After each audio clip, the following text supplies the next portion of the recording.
Students, welcome to knowledge academy. कैसे हैं आप सभी। आज का जो टॉपिक है वह वुड के आदेश पत्र 1854 से संबंधित है। यह टॉपिक एग्जामिनेशंस की दृष्टि से इम्पॉर्टेंट टॉपिक है, चाहे आपके बीएड के एग्जामिनेशंस हो, एजुकेशन के एग्जामिनेशन हो या कॉम्पिटिटिव एग्जाम्स क्यों ना हो। But first of all I would like to say that please like, subscribe, share and motivate channel for new updates. You are most welcome for your suggestions and comments for teaching learning perspective.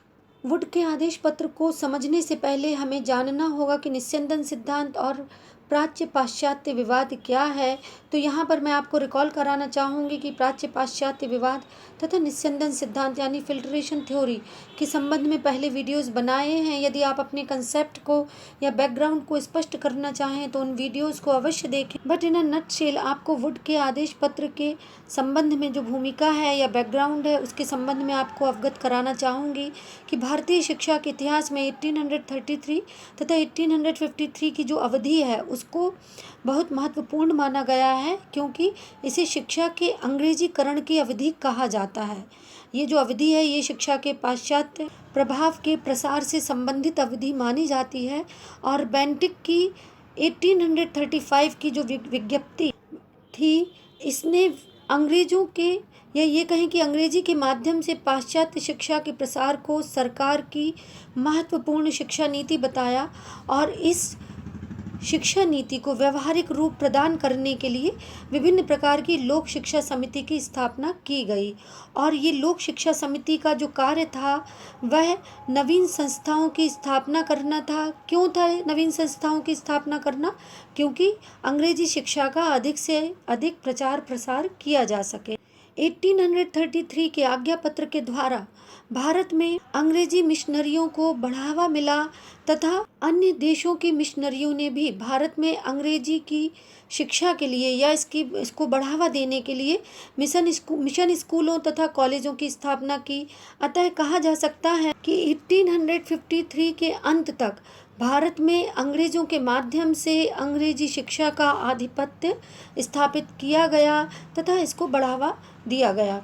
इस अवधि को विभिन्न विशेषताओं से युक्त बताया गया। शिक्षा के संबंध में माना गया कि इस अवधि में कुछ विशिष्टताएं थीं और विद्वानों ने ऐसा कहा कि शिक्षा छनाई सिद्धांत का बोलबाला रहा और जन शिक्षा असंभव गिनी गई। यानी कहने का अभिप्राय है कि जो निस्यंदन सिद्धांत था उसका बोलबाला रहा तथा जन शिक्षा को असंभव माना गया, या ये कहें कि उसको बढ़ावा नहीं दिया गया। देशी शिक्षा को कुचल दिया गया, पाश्चात्य शिक्षा का आदर बढ़ा, पाश्चात्य या ये कहें कि प्राच्य विद्या निरर्थक मानी गई, शिक्षा का माध्यम अंग्रेजी हुआ, सांस्कृतिक एवं लोक भाषाएं निकम्मी ठहराई गईं, या ये कहें कि उनको नष्ट करने का प्रयास किया गया। विद्वानों के इस मत में प्राच्य पाश्चात्य विवाद या ये कहें कि प्राच्य शिक्षा थी उसको बढ़ावा नहीं दिया गया। इन सभी विशेषताओं को यूज किया गया, या ये कहें कि इन सभी विशेषताओं का बोलबाला रहा। तो इन नटशेल समझ लें कि प्राच्य पाश्चात्य विवाद क्या है।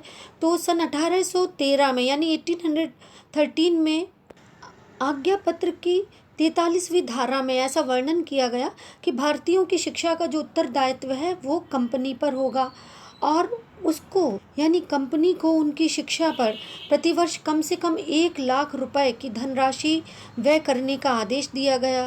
किंतु धारा में या ये कहें कि जो 43 सेक्शन था उसमें ये स्पष्ट नहीं किया गया कि जो धनराशि है वह किस पर खर्च की जाए, प्राच्य शिक्षा पर खर्च की जाए या पाश्चात्य शिक्षा पर।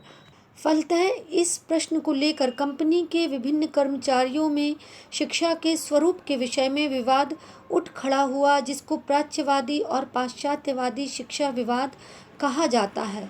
और वुड के घोषणा पत्र में या वुड के आदेश पत्र में इसी तथ्य को मेंशन किया गया कि प्राच्य शिक्षा को निरर्थक माना गया तथा पाश्चात्य शिक्षा को इम्पोर्टेंस दी गई। इसी तरह से विद्वानों ने इसमें कहा है कि छनाई सिद्धांत का बोलबाला रहा।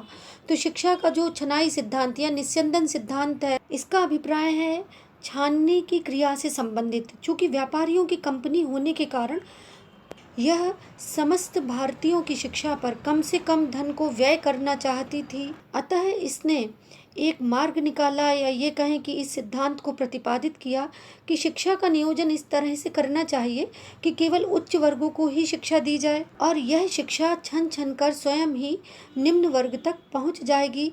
अतः विवरण पत्र में ऐसा कहा गया कि सरकार के प्रयास समाज के उन उच्च वर्गों में उच्च शिक्षा का प्रसार करने तक सीमित रहने चाहिए जिनके पास अध्ययन के लिए अवकाश है, या ये कहें कि जिनके पास अध्ययन के लिए समय है, तथा जिनकी संस्कृति छन छन कर जनसाधारण तक पहुंचेगी।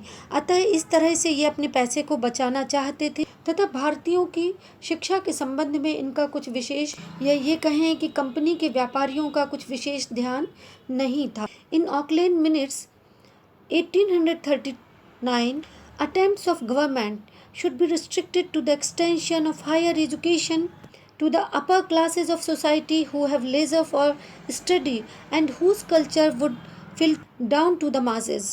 तो वुड का आदेश पत्र किस तरह से या किन परिस्थितियों की बैकग्राउंड में अस्तित्व में आया, ये तो उसकी कहानी थी। और अब हम देखेंगे कि वुड का जो आदेश पत्र है उसके मूल कारण क्या थे, यानी ओरिजिन ऑफ वुड्स डिस्पैच क्या है। स्टूडेंट्स देखिए, ओरिजिन ऑफ वुड्स डिस्पैच के संबंध में यदि डिस्कस करें तो सन 1853 यानी 1853 में इंग्लिश ईस्ट इंडिया कंपनी के आज्ञा पत्र के पुनरावर्तन का अवसर आया, या ये कहें कि इसको पुनः एनालिसिस करने का कार्य किया गया क्योंकि भारतीय जनमानस इससे संतुष्ट नहीं था। अतः ब्रिटिश पार्लियामेंट ने ये निश्चित किया या ये निश्चय लिया कि भारतीय शिक्षा की प्रमुख समस्याओं का समाधान किया जाना चाहिए, और इस उद्देश्य से प्रेरित होकर पार्लियामेंट ने एक जांच समिति की नियुक्ति की तथा उसे भारतीय शिक्षा के संबंध में सुझाव देने का आदेश दिया गया कि भारतीय शिक्षा की समस्याओं के संबंध में जो भी अनिवार्य सुझाव हैं या जो भी अनिवार्य तर्कसम्मत तथ्य हैं या बातें हैं उनका उल्लेख किया जाना चाहिए। अतः जांच समिति को ये कार्य दे दिया गया। इस समिति के सुझावों के आधार पर कंपनी ने, या ये कहें कि कंपनी के संचालकों ने 19 जुलाई 1854 यानी 1854 को एक आदेश पत्र प्रकाशित किया जो कि भारतीय शिक्षा नीति से संबंधित था। उस समय सर चार्ल्स, यानी ये कहें कि जब ये जो भारतीय शिक्षा नीति से संबंधित सजेशंस दिए गए, सर चार्ल्स वुड उस समय बोर्ड ऑफ कंट्रोल के सभापति थे। अतः आदेश पत्र को उन्हीं के नाम पर वुड का आदेश पत्र यानी वुड्स डिस्पैच कहा गया।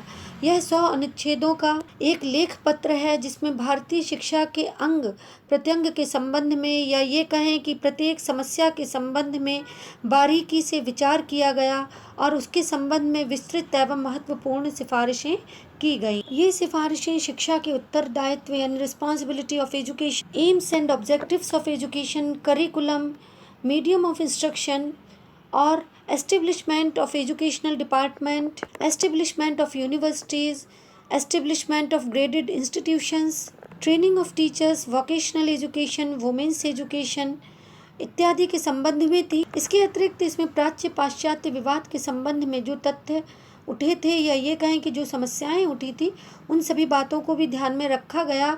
अतः प्राच्य साहित्य एवं देशी भाषाओं को प्रोत्साहित किया गया। शिक्षा में रोजगार को प्रमुख माना गया। अतः ये सिफारिशें इसकी एजुकेशन से संबंधित थी। अतः वुड के घोषणा पत्र या आदेश पत्र के अस्तित्व में आने के मूलभूत कारण क्या थे तथा इसकी क्या बैकग्राउंड थी, आपका कॉन्सेप्ट क्लियर हुआ होगा। अगले वीडियो में हम डिस्कस करेंगे कि सुझाव एवं सिफारिशों को यानी सजेशंस एंड रिकमेंडेशंस को किस तरह से आदेश पत्र में डिस्क्रिप्शन किया गया या ये कहें कि डिस्क्राइब किया गया, इसके संबंध में हम डिस्कस करेंगे। That's all for today.